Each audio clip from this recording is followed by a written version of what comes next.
ang mga i-discuss ko sa inyo ngayon, sa ating mga kababayan ngayon, yung mga gagawin nating mga pagbabago, mga gagawin nating reforma, at gagawin nating mga prioridad. Simula na yung 2026. Inilatag ni Department of Public Works and Highways Secretary Vince Dizon ang mga pangunahing plano at prioridad ng ahensya para sa taong 2026. Unang-una sa listahan ang pag-aayos at regular na maintenance sa mga sira-sirang kalsada at tulay sa buong bansa. Sakit ng ulo ng mga kababayan natin ang mga sira-sirang mga tulay, sira-sirang mga kalye all over the country. Unfortunately, imbes na ito ang gawing priority nitong mga nakaraang taon, nakaraang dekada, kung saan-saan napupunta ang pera ng DPWH.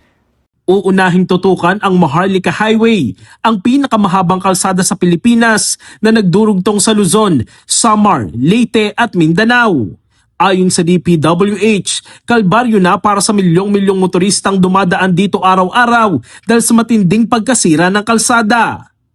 Ngayong 2026, for the first time since na magawa at matapos ang Maharlika Highway, magkakaroon ng massive rehabilitation of the Maharlika Highway starting this year. Kasama rin sa mga isa sa ilalim sa pagkukumpuni ang EDSA, C5 at MacArthur Highway, pati na rin ang mga sirang hanging bridge sa iba't ibang bahagi ng bansa. Hindi mahirap ayusin yan, pero bakit hindi inaayos? Diba? Ang dami-daming pondo ng DPWH, bakit hindi inaayos yung mga ganyan? Pangalawa sa prioridad ng ahensya na tapusin ang mga bitin na kalsada at tulay. Kabilang dito ang San Agustin Bridge at Candaba Bridge sa Pampanga, Agalan Flyover sa Iloilo at Tigasaw Pacifico Bridge sa Siargao.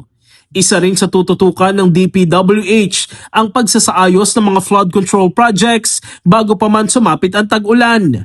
Sisimulan ang flood control rehabilitation sa Bulacan na may pinakamaraming flood control projects ng DPWH. Kasama rin sa aayusin ng mga flood control projects sa Oriental Mindoro at Davao Occidental. We have to fix them this year bago dumating ang rainy season. Diba? Hindi enough para sa mga kababayan natin yung may makulong, may managot, mabalik ang pera. Pangunahing prioridad din ng DPWH ang mga reforma sa budget planning at procurement at pagpapalakas ng transparency portal ng ahensya.